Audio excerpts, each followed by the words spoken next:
Alors, il y a notre traditionnelle conclusion, mais on va aussi dans le sens du collaboratif, puisque cette fois-ci, Bernard le fait en duo avec Antoine. Et il y aura une innovation également, puisqu'il y aura une partie de conclusion faite sous forme de dessin.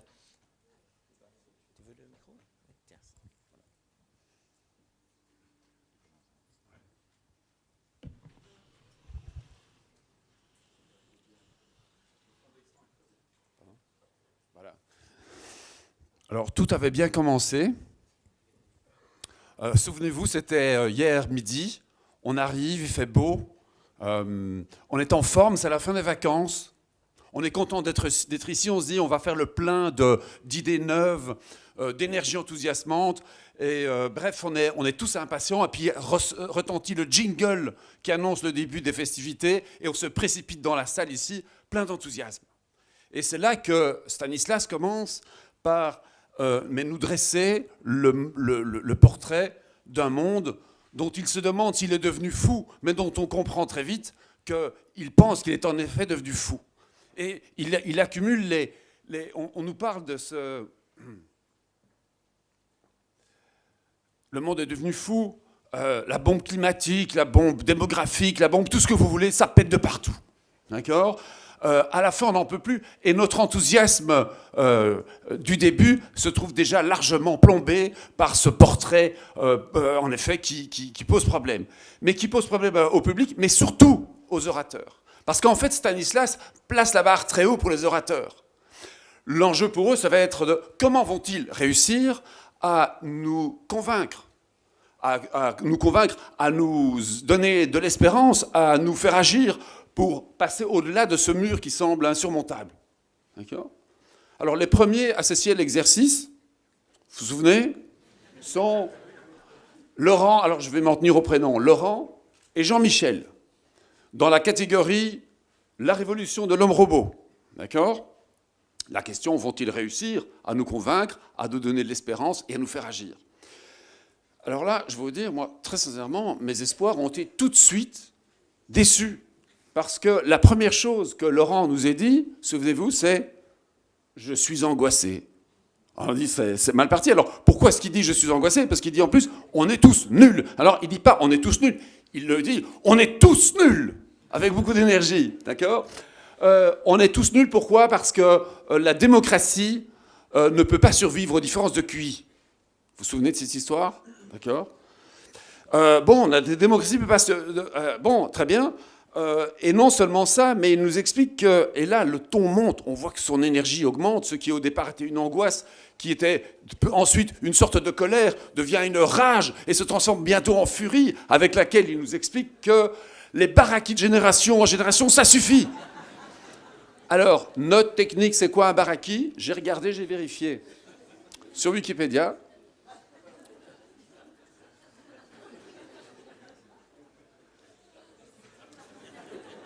voilà. On y reviendra sur le cri sur les enfants. Et alors, qu'est-ce qu'il nous explique ? Il nous dit quoi ? Il nous dit...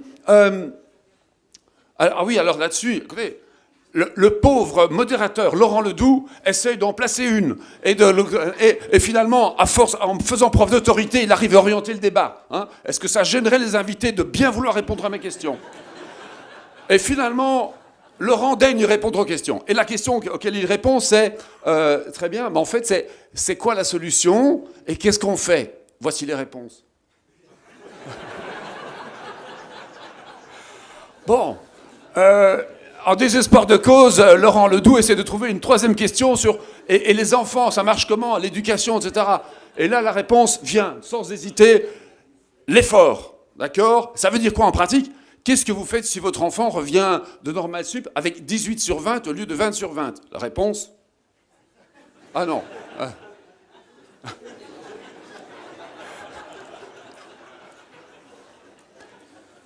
Bon, le ton était donné, d'accord ? Heureusement, mais pas heureusement, c'était fascinant, c'était intéressant, etc. Mais voici que le co-auteur de Laurent, Jean-Michel, prend la parole. Et là, tout de suite, on sent qu'il y a quelque chose qui se passe. Parce que qu'est-ce qu'il lui dit ? Il dit « Relaxe-toi, Laurent. Le QI, franchement, on s'en fout complètement. C'est pas ça le problème. Alors on se dit, ça va, on va se soulager, on va se sentir mieux. Il va apporter une parole d'espoir. Que nenni. Que nenni dit-il? Il dit, je suis un observateur inquiet et pessimiste. Ah ben, donc, voilà. Et non seulement ça, mais qu'est-ce qu'il nous raconte encore? Il nous dit, en fait, le problème, c'est pas le QI, c'est le cyborg. Parce qu'avec le cyborg, tout ce qui fait le charme de la vie est en train de passer à la trappe.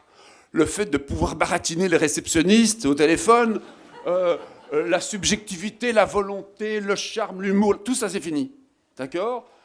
Et finalement, nous sommes en face d'un homme nouveau qui, combiné à une transparence totale, appelle un nouveau totalitarisme. Hein? Pouf.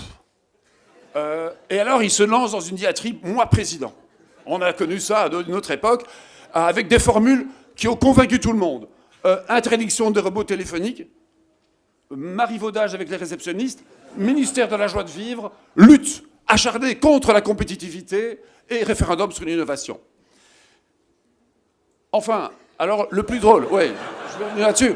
Le plus étonnant, moi franchement, ce qui m'a le plus étonné, c'est comment ont-ils réussi à écrire un livre ensemble? Parce que, au fur et à mesure que le débat avançait, vous voyez, j'ai cru qu'ils allaient se donner des coups.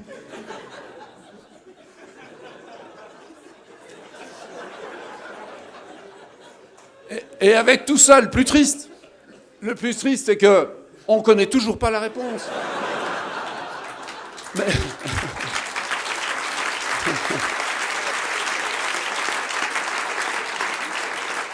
Mais comme l'a dit un des participants pendant la pause, écoutez, on espère que oui, parce que pendant ce temps-là, au moins, ils nous foutent la paix.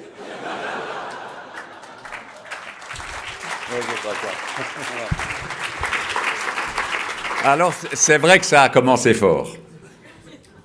Mais finalement, qu'est-ce qu'ils ont dit? Laurent Alexandre nous a parlé d'une révolution qui résulterait de l'application à l'être humain de développement technologique inédit. On parle d'hommes augmentés, cyborg, hommes bioniques, etc. Et il place cette révolution dans un contexte bien précis, celui de la mondialisation et plus particulièrement de la globalisation, ce qui n'est pas du tout la même chose. Et il lit cette globalisation, en tout cas dans ce domaine-là, comme un danger pour l'Occident et sans doute plus particulièrement un danger pour l'Europe. Et il le fait dans une vision elle-même tellement européenne d'ailleurs, celle d'une dichotomie entre Occident et Orient, entre l'Europe et l'Asie. Et dans une vision qui n'est pas non plus exempte d'une certaine peur, ou alors si elle en est exempte, dans une vision qui pourrait bien générer de la peur. Un thème qui va revenir un peu plus tard dans l'après-midi avec Frédéric Bedos, qui nous a dit que la peur paralyse et empêche d'aimer parce qu'elle construit des murs qui séparent. Il y a en tout cas 2 points intéressants que je voudrais souligner avec vous dans les propos de Laurent Alexandre. Ce que Laurent Alexandre redoute, finalement, c'est moins la perte d'humanité qu'entraînerait le développement de l'homme augmenté ou de l'homme robot que les nouvelles inégalités qui pourraient résulter, ou qui selon lui résulteront certainement, de ce développement. Et je trouve personnellement très symptomatique que parmi ces nouvelles inégalités, celle que pointe Laurent Alexandre est celle qui causerait l'asservissement des futurs jeunes Européens aux maîtres asiatiques. Parce que c'est ça qu'il a dit. Heureusement, on a entendu des jeunes aujourd'hui qui semblent prêts à relever le défi. Et il en a parlé en termes très crus, Laurent Alexandre, il a parlé de la colonie que pourrait devenir l'Europe, la colonie numérique, avant de devenir une colonie tout court. Le deuxième point, et je rebondis sur ce que Antoine a dit, interrogé sur les mesures qu'il prendrait s'il était ministre, il a effectivement répondu rien. Ce qui en soi est déjà un programme, et nous sommes bien placés en Belgique francophone pour le savoir, puisque le rien s'enseigne. Et puis il a ajouté la formation, il a dit il faut former au domaine où l'intelligence artificielle n'est pas présente. Le sens de l'effort, la culture générale, les humanités. Introduisant par là le thème du sens, un thème récurrent dans les réunions de transmutation, c'était le titre de transmutation 2011, Sens et connaissances, et un thème qui va revenir à peu près dans toutes les interventions suivantes au cours de ces 2 journées. En écho, ou en contrepoint plutôt, à celle de Laurent Alexandre. La voix de Jean-Michel Beignet sur le sujet était plutôt celle d'une dédramatisation et justement d'une recherche de sens. Dédramatisation parce que, dit-il, l'homme-robot n'est pas encore advenu, mais entre nous, soit dit, c'est quand même peut-être pour un avenir plus proche que nous ne voudrions par confort le penser. Et d'autre part, comme le donne aussi à penser Geneviève Ferron-Creuset, il y a sans doute d'autres sujets dramatiques qui sont déjà advenus, par exemple le changement climatique. Recherche de sens d'autre part, parce que, dit-il, le propre de l'être humain, c'est d'avoir le privilège de la fonction symbolique, et en particulier du langage. Ce que Transmutation illustre à merveille jusqu'à présent, puisque Transmutation a toujours pratiqué l'oral, et effectivement, pour la première fois, nous passons au graphique grâce à Antoine. Je note un point intéressant aussi dans les propos de Jean-Michel, c'est qu'il a ajouté à la fin, dans les réponses aux questions de Laurent Ledoux, il a dit qu'il avait appris beaucoup de choses au contact de Laurent Alexandre, et notamment qu'il fallait davantage expliquer que le transhumanisme était un phénomène en phase avec l'évolution du capitalisme, et que pour cette raison, il fallait y être particulièrement attentif. C'est très intéressant parce que c'est un thème qui a été justement abordé, presque en passant, par Philippe Van Parijs, alors que c'était tout à fait central en réalité dans l'intervention de Philippe. Car Philippe a présenté le projet d'allocation universelle, il en a rappelé la genèse, il l'a situé dans l'histoire et il a décrit les premières expériences, partielles et insuffisantes, mais comme l'a montré Stéphane Boucher, il est important de savoir accepter et d'accepter de passer par des expérimentations, fussent-elles partielles, lacunaires, insuffisantes. L'allocation universelle, voilà un lapsus révélateur, tiens. L'allocation universelle, la question ici pour nous aujourd'hui n'est pas de savoir si c'est bien ou pas, si c'est viable ou pas, comment c'est financé. Pour cela, il faudrait un exposé détaillé avec des chiffres. Ce n'était pas l'objet de la présentation de Philippe et ce n'était pas l'objet non plus de Transmutation cette année. L'objet, la question, c'est de savoir pourquoi il vaut la peine de proposer ce genre de projet. Et là, il y a au moins deux réponses, abordées en fait par Philippe. La première, c'est que ça peut servir à réduire des inégalités. Et on revient là à la préoccupation de Laurent Alexandre, et c'est intéressant de voir comment les exposés se font écho les uns aux autres, même s'il ne s'agit pas nécessairement de la même inégalité. Et d'autre part, parce qu'il faut des utopies mobilisatrices, et c'est là que Philippe a repris ce mot, il faut des utopies mobilisatrices pour lutter contre le totalitarisme du marché et contre les autres idéologies. Au fond, ça doit nous amener à une réflexion un peu particulière. Nos sociétés s'efforcent de réduire les inégalités et de libérer l'être humain, tout en développant des technologies dont certaines auront en fait pour effet de créer de nouvelles inégalités et d'asservir à nouveau l'être humain. Il y a là une sorte de mise en abîme de notre développement de société. Au fond, ce n'est pas un nouveau thème, c'est le thème de l'apprenti sorcier, thème très ancien. Mais si un thème très ancien peut être appliqué à ce qui a été dit, ça veut dire qu'en fait, les questions qui se posent ne sont pas non plus totalement nouvelles. Leur contenu est nouveau, mais pas nécessairement la forme même de la question. Et justement, l'idée que nous débattons et que nous débattons avec des questions qui ne sont peut-être pas aussi nouvelles que nous pourrions le penser, était au cœur de l'intervention de Abdenour Bidar. Il y aura beaucoup d'autres liens à faire entre l'exposé d'Abdenour et les exposés précédents et suivants d'ailleurs, mais pour ça d'abord un petit clin d'œil, celui d'Antoine. Merci Bernard, parce qu'en effet je pense qu'il faut s'arrêter sur le fait que Philippe Van Parijs a parlé à Transmutation. Ce n'est pas tous les jours que nous avons un intellectuel belge de telle ampleur perdu dans un aréopage de Français. Donc je pense qu'il faut qu'on lui rende hommage. Et en fait, Philippe Van Parijs, c'est un peu le BHL belge. Hein, les Français ont Bernard-Henri Lévy, nous on a Bernard Van Parijs. Philippe Van Parijs. On pourrait même dire que c'est le Newton belge.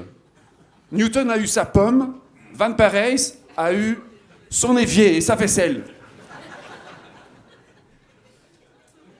À partir de là, c'est devenu ce qui était au départ l'allocation universelle est devenu le Basisinkomst, le Basic Income, le revenu universel. Bref, tout le monde s'est accaparé et tout ça, rien qu'en faisant la vaisselle, c'est merveilleux. Peut-être qu'un jour, ça donne de l'espoir à tout le monde. Peut-être que coincé dans les embouteillages de l'E411 au boulevard Léonard, au carrefour Léonard, subitement, l'idée qui fera Flores apparaîtra subitement.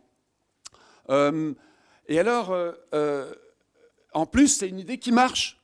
Moi, j'ai appris que ça marche en Alaska. Et donc, c'est bien. Et en plus, il y a du potentiel pour cette idée. Parce qu'il n'y a pas seulement... Je ne sais pas si vous avez remarqué, mais en fait, il y a Bernard Van Parijs qui est pour. Il y en a un autre aussi, c'est Richard Branson, hein, le gars de Virgin. Et en plus, ça marche aussi en Finlande. Regardez un peu. Il y a quelque chose là. Il faudrait faire une analyse de data, de big data. Je vous dis.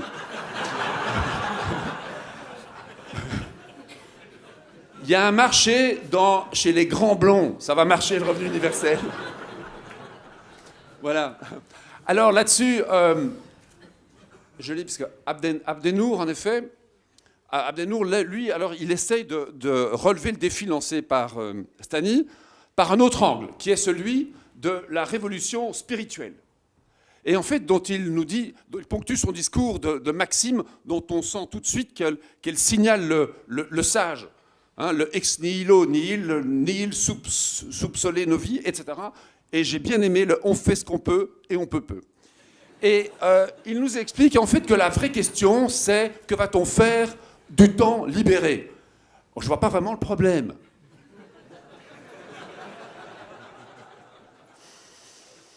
Hein, surtout avec les puces de Netflix, on pourra en effet faire les trois en même temps. Mais bon, apparemment, c'est plus compliqué que ça. Et il nous décrit un horizon de sens. Un horizon de sens qui nous inviterait à créer des liens. Je me dis, créer des liens, ça c'est marrant, parce que je pensais qu'il allait parler de méditation. Parce que, hein, et en fait, non, il parle de liens. Sauf que la première personne avec qui il faut créer un lien, c'est avec soi-même, en s'asseyant sur une chaise et en se posant de manière répétée la question « Qui suis-je ? Qui suis-je ? Qui suis-je ?» etc. Bon, j'ai essayé ce matin, bon, on verra. L'autre, ce sont les liens avec d'autres, d'accord ? Et enfin, les liens avec la nature, dont il a parlé de manière extrêmement poétique, extrêmement poétique. Tout ça, et en effet, il a continué son discours avec des idées que j'ai trouvées très belles et très inspirantes, dont je suis sûr que Bernard parlera plus brillamment que moi, et donc je ne vais pas les répéter ici, allant de l'exercice d'humanisation au fait d'être un témoin de l'être. Magnifique. Et finalement, tout ça terminant dans un appel à l'action. Hein, au service de quoi allons-nous mettre notre pouvoir, notre puissance d'agir ?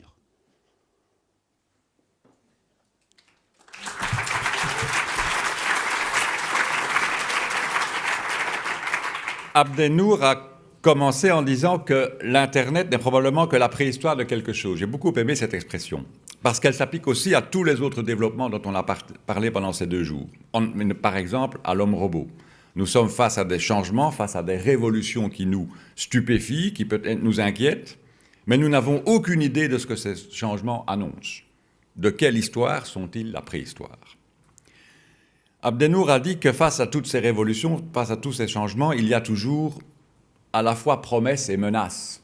Fantastique titre pour une prochaine édition de Transmutation, entre nous soit dit, promesses et menaces, selon la manière dont nous utiliserons les ressources et les technologies. C'est de nous qu'il dépend que la menace se transforme en promesse. Dans les nouvelles conditions de l'existence, qu'est-ce qui va donner du sens? Qu'est-ce qui va faire de nos vies des vies justifiées? Et pour trouver des réponses à ces questions, Abdenour propose de se retourner. Interroger la manière dont nos ancêtres ont donné, eux, du sens à la vie humaine, en examinant les mythologies, les religions, et notamment la quête de spirituel. De nouveau, le thème du sens. Ce retour en arrière, soit dit en passant, Stéphane Boucher y a aussi fait allusion ce matin avec la métaphore des 10 plaies d'Égypte, comme quoi le passé est toujours présent. Pour Abdenour, il faut cultiver le lien à soi, le lien à l'autre, le lien à la nature. Un lien totalement occulté dans la culture occidentale, mais bien au cœur des cultures orientales. Si jamais les Asiatiques débarquent, on sera face à la nature, croyez-moi. Et un thème qui avait d'ailleurs été abordé dans Transmutation 2015 par Éric Collier. Avec le lien à soi et avec le lien à l'autre, le lien est fait aussi avec le témoignage qui a suivi, celui de Frédéric Bedos. Frédéric a parlé d'amour, ok, vous ne serez pas surpris, d'amour comme meilleur remède contre la peur sépare, l'amour rapproche. Elle en a parlé à partir de son expérience à elle et des expériences des héros du projet Imagine, et à partir de ces expériences, elle nous rappelle notre vulnérabilité, en écho à ce que Jean-Michel nous avait dit, nous sommes tous des êtres humains imparfaits et même des ratés, des êtres ratés. Frédéric a parlé de sens. Elle a dit qu'en fait son projet consistait à prendre un risque pour vivre une vie plus intense. Qu'il faille prendre un risque pour vivre une vie plus intense en dit sans doute davantage sur nos sociétés que bien des discours. Mais prendre des risques, c'est une pratique courante pour vous toutes et vous tous ici, chefs d'entreprise, responsables d'organisation, artistes, écrivains, parents. Ne prenons-nous pas des risques tous les jours. L'intervention de Frédéric Bedos était vraiment extraordinaire de profondeur humaine, et d'autant plus intéressante, je trouve, qu'elle a suscité des questions diamétralement opposées. Elle a suscité des questions et des réactions lors de la séance de questions-réponses qui a suivi, et c'est vraiment le mérite de l'intervention de Frédéric Bedos d'avoir introduit le thème de l'amour et d'avoir, à travers ce thème et des réactions qu'il a nourries, permis de réintroduire l'économie. On ne se serait pas attendu à ça à première vue. Dans le débat qui a suivi, Philippe Van Parijs, et non pas Bernard Van Parijs, bien qu'en fait, à nous deux, on ferait quand même un clone assez extraordinaire, à mon avis. Mais bon. Philippe Van Parijs a dit que pour améliorer les choses, pour faire vivre ensemble des gens différents, il faut à la fois des initiatives individuelles et des institutions. Il faut de l'amour et des moyens. Donc il ne faut pas être totalement désincarné. Il faut de l'argent, de l'économie, des règles. Laurent Alexandre a rappelé fortement l'importance de l'économie. Et Abdelnour Bridar a dit que chacun doit aller dans sa voie, dans sa réalisation, mais avec tout, avec le sens, avec les ressources, avec les moyens. Ressources et moyens, politiques et économiques, c'est ce qui nous introduisait en fait au thème de ce matin.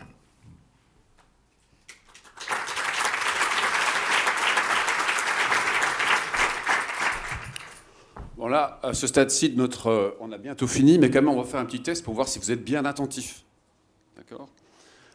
Donc, très brièvement, en effet, il y a eu Frédéric Bedos qui nous a raconté cette histoire qui nous a tous émus, enfin presque tous en tout cas, qui nous a presque tous émus, avec ses parents qui s'aimaient, qui ont fait la rencontre de Terre des Hommes, qui ont adopté 20 enfants inadoptables, et finalement dont est sortie une histoire extraordinaire et une vie tout à fait inspirante. Avec toutes sortes de... En effet, mais je ne vais pas répéter ce qu'a dit Bernard, et je vais me projeter directement à la séance de questions-réponses. Vous vous souvenez, ils étaient là tous les 5, tous les 4, tous les je ne sais plus combien. Alors, on va faire un jeu. Je n'ai pas mis les noms, mais je vais vous demander de les reconnaître. D'accord ? Et on va voir si vous êtes bien attentifs. Alors. Donc, il y en a un qui a dit « Je suis ému, mais le fric et la tolérance, il ne faut pas cracher dessus. » Et nous avons besoin d'institutions. D'accord ? Un autre a dit « Être humain, c'est être raté ». C'est étonnant parce que dans le contexte où c'était dit, c'était une parole pleine d'espérance, en fait, et pleine de bienveillance. C'est vrai ? Un autre a dit « S'engager, c'est bien, mais il faut s'engager au-delà du moment de grâce que nous avons vécu. » Et enfin, un autre a dit « On m'a piégé ». Il fallait dire que il fallait jouer dans le pathos, il fallait me prévenir. Et c'est pas l'amour qui a fait reculer le sida. Et en fait, en réintroduisant, comme le disait Bernard, cette question de l'économie par rapport à l'amour et finalement qu'est-ce qui va sauver le monde. Là-dessus, en effet, on se retrouve ce matin. Un nouveau candidat se présente devant vous pour relever le défi lancé la veille par Stani. D'accord ? Redonner le moral aux troupes, convaincre, pousser à l'action. Il se présente bien, donc Stéphane Boucher, Harvard, célibataire, qui va nous parler de révolution de création collective et qui assez vite nous parle des 10 plaies de la politique. On sent que ça va signer, il a prévenu les politiciens qui étaient dans la salle. Et alors, étonnamment, vous avez vu, moi je ne sais pas, mais je trouve que cette transmutation, c'est la transmutation des Nordiques.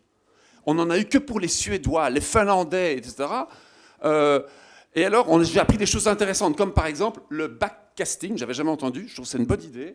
Et donc, c'est l'idée de partir d'un rêve, comme celui, par exemple, de réduire ses émissions de gaz à effet de serre de 80% d'ici 2050, et donc de partir du rêve et de faire bah oui, exactement du backcasting. Donc, magnifique. Et en fait, la question que tout le monde se pose à ce moment-là, c'est de se dire, mais ok, c'est bon, et alors c'est quoi la solution? D'accord? Eh bien, Stephen, il a une super réponse. Il a dit, c'est l'utopie. Ben oui, il faut rêver utile. Et c'est vrai qu'on se dit à ce moment-là, mais c'est vrai, pourquoi est-ce qu'on n'y a pas pensé? Et puis il nous dit, en fait, il faut quoi? Mais il aime bien le mot il faut. C'est une structure syntaxique qui revient beaucoup dans son discours. Il faut, j'ai fait un petit résumé, d'accord? Il faut. Et c'est vrai que quand on y pense, ça va de soi. Pourquoi est-ce qu'on n'y a pas pensé plus tôt? Hein? C'est dommage. La solution était là, on ne la voyait pas. Voilà. Je vais tout, et puis tu fais, et je conclurai. Ça va? Ok. Alors, Stéphane Boucher, puisque nous avions été réintroduits à la politique et à l'économique en terminant la journée de hier, au fond, Stéphane nous a dit ce matin que pour faire face aux mutations, le politique aussi doit changer. Le politique et la politique. Il faut corriger les 10 plaies du politique. De manière très intéressante, je pensais qu'à un moment, Stéphane allait dire qu'il faut guérir les 10 plaies. Pas du tout. Il a employé l'expression « il faut se libérer des plaies ». J'aime bien ça. Ce n'est pas du tout une question de guérison, c'est une question de libération. Et pour ça, d'abord, il faut penser le politique autrement, au moyen de rêves, d'imagination. Il a fait allusion au projet Imagine de Frédéric, à l'utopie introduite par Philippe Van Parijs hier. Évidemment, ajoute-t-il, il faut rêver, mais il faut rêver utile. J'ajoute personnellement, par expérience, que pour réaliser ces rêves, il y a une condition absolue. Il faut se réveiller. Et il faut donc comprendre ce qu'est la créativité politique. Toute une série d'idées sont émises par Stéphane, qui, à mon avis, vraiment sont susceptibles de renouveler non seulement le regard qu'on a sur le politique, mais le politique elle-même. Ce qui est bien, c'est qu'il dit qu'en fait, ça se cultive. C'est pas quelque chose qu'on doit... c'est pas apprendre ou à laisser, ça se cultive, notamment au moyen de l'inclusion et de la collaboration, et qu'avec un certain nombre de pratiques, il y a moyen d'améliorer nos démocraties, et il a cité pas mal d'exemples très intéressants. Au fond, il y a une idée de fond dans le discours, je trouve, ou dans l'approche de Stéphane Boucher, c'est qu'il faut une démocratie créative pour que la créativité soit démocratique. C'est ça la grande idée. Sinon, la créativité risque de nous être imposée d'ailleurs. Et là, on revient à la crainte de Laurent Alexandre de hier en début d'après-midi. Geneviève Ferron-Creuset a commencé son intervention en rappelant, c'était confidentiel donc ça reste entre nous, son premier job à l'AIEA. Expérience inoubliable, d'après son récit. J'ai un scoop pour vous, figurez-vous que je siège au comité directeur de l'AIEA. Évidemment, ce n'est pas la même.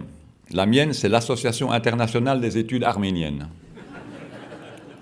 Mais il y a un lien, parce que, la toile étant souvent anonyme, en raison de la confusion des sigles, le site web de mon AIEA est constamment piraté et hacké par confusion avec l'autre. Et je remercie d'ailleurs les informaticiens de l'UCL d'avoir mis en place une protection particulière pour ce site qui est hébergé sur les serveurs de l'université. Clin d'œil à part, Geneviève a expliqué que le pétrole a donné des super-pouvoirs à l'homme, mais qu'il a aussi fait de l'homme une puissance géologique. J'aime beaucoup ce concept. Grâce au pétrole, l'homme a transformé son environnement et il a même créé, ou en tout cas accéléré, le changement climatique. Ces pouvoirs entraînent une responsabilité. Assumons-nous aujourd'hui ces responsabilités? C'est vraiment au cœur du thème de transmutation 2017. Elle insiste pour dire qu'il y a à la fois urgence de lutter contre ce changement climatique et nécessité de comprendre les résistances contre cette lutte. Ce qui rappelle la 7e plaie, non pas d'Égypte, mais la 7e plaie de Stéphane Boucher. Ils étaient épuisés par les obstacles rencontrés, parce que justement, comme exemple pour illustrer cette 7e plaie, Stéphane avait pris le cas de la difficulté de lutter contre le changement climatique. Le discours de Geneviève pourrait parfois être pris comme quasiment apocalyptique, un peu du genre de celui de Laurent Alexandre hier, Et d'ailleurs, comme Laurent Alexandre, Geneviève ne croit pas à un réveil éthique collectif de l'humanité. Alors, apocalypse, non. Non, parce qu'il y aura évidemment encore quelque chose après. Mais évidemment quelque chose de totalement différent. Elle l'a dit, nous irons vers un monde de décroissance, moins de biens, plus de liens, et on revient sur le thème des liens mis en avant par Abdenour Bidar et Frédéric Bedos hier après-midi. Il faudra penser en boucle et passer d'une économie linéaire à une économie circulaire, faire appel à plus de solidarité, de collaboration, justement les thèmes dont parlait aussi Stéphane Boucher ce matin. Il faudra des solutions politiques, ce qui est un rappel de la nécessité du politique et de l'économique mis en avant déjà à partir de la fin de l'après-midi de hier. Mais comme le politique doit lui-même changer, ça demande une gouvernance citoyenne du pétrole, ce qui fait écho à la révolution démocratique de Stéphane Boucher. Geneviève identifie 2 leviers principaux que nous avons disponibles dès maintenant, la finance et le droit. Là, on est dans le concret. Rêver, c'est bien, agir, c'est bien aussi. Faut-il prévenir ou réagir, se demande Sébastien Deletaille. Quel est le pétrole de demain? Et Sébastien nous dit que c'est la collecte de données. La collecte de données est aujourd'hui devenue une collecte de données de masse et elle va impacter de nombreuses, sinon toutes les facettes de nos vies. Il en a donné plusieurs exemples et je trouve que l'exemple du sport est très intéressant, puisqu'il a pris cet exemple, parce que cet exemple montre que le big data, la collecte de données de masse, va permettre d'augmenter les performances de l'être humain. Et finalement, on va en arriver à un homme augmenté naturel. C'est au fort de contrepoint de l'homme augmenté technologique du début de transmutation hier. On est vraiment là en lien avec le thème de l'homme-robot. Mais Sébastien a aussi pris l'exemple de la vache, les fameux capteurs qui avaient été placés sur des vaches et qui collectaient toutes les données de la vie de la vache. Pour quoi faire? Pour augmenter la productivité. Ce qui nous rappelle ce qui a été dit aussi par d'autres orateurs, notamment Jean-Michel Beignet à propos du transhumanisme qui était en phase avec l'évolution du capitalisme. Le big data aussi. Tout ça n'est pas innocent. Comme quoi, face à toutes ces révolutions, il faut aussi beaucoup de vigilance. Et d'ailleurs, Sébastien Deletaille a pointé un certain nombre de risques potentiels, le respect de la vie privée, les inégalités à nouveau, le détournement possible de ces technologies, et aussi le transhumanisme s'il est mal dirigé. Et on revient au premier exposé de Transmutation 2017, donc Sébastien a vraiment parfaitement fermé la boucle. Après ça, je n'aurai vraiment plus qu'à vraiment conclure. Mais d'abord, Antoine. Ah, ok. Tu interviens ou tu as fini? Juste une chose. Voilà. Je pense que l'Union belge ferait bien de faire appel à Sébastien, puisqu'on a vu ce qu'il fait avec les basketteurs, ça doit être possible avec les Diables Rouges aussi, et alors là, la Coupe du Monde est à nous. Conclusion. Au fond, Transmutation 2017 a montré quoi? A montré que le changement, que la révolution est multiforme, profonde, rapide, et que cette révolution affecte toutes les dimensions de nos vies, aussi bien individuelles que collectives. A montré que les diverses dimensions de cette révolution, l'homme-robot, les ressources spirituelles, les médias, la démocratie, l'énergie, le big data, les thèmes des exposés, sont interconnectés. Le changement est vraiment systémique. Naturellement, ça peut effrayer. C'est là que Transmutation intervient et joue son rôle. Le but de Transmutation, c'est de montrer, d'expliquer, d'essayer de comprendre. Et chaque orateur a montré des voies possibles de solutions. Chaque orateur a proposé des éléments de réponse dans son domaine d'activité. Ces éléments de réponse, il revient à chacun de nous en emparer, de les appliquer ou de les adapter à nos situations respectives. Comme l'a dit Abdenour Bidar, chacun est invité à agir là où il est. Comme l'ont magnifiquement dit les jeunes avec l'histoire du colibri, chacun doit agir avec les moyens dont il dispose et là où il est. Bien sûr, il faut avoir envie d'agir. Et je reprends le propos de Stéphane Boucher, il faut passer du statut de citoyen atterré à celui de citoyen enthousiasmé. C'est ça le rôle de Transmutation. Faire réfléchir, inviter à agir, enthousiasmer. Sans peur, sans crainte, parce que, pour paraphraser X61, si tout ce qu'Antoine et moi vous avons dit était vrai, vous le sauriez.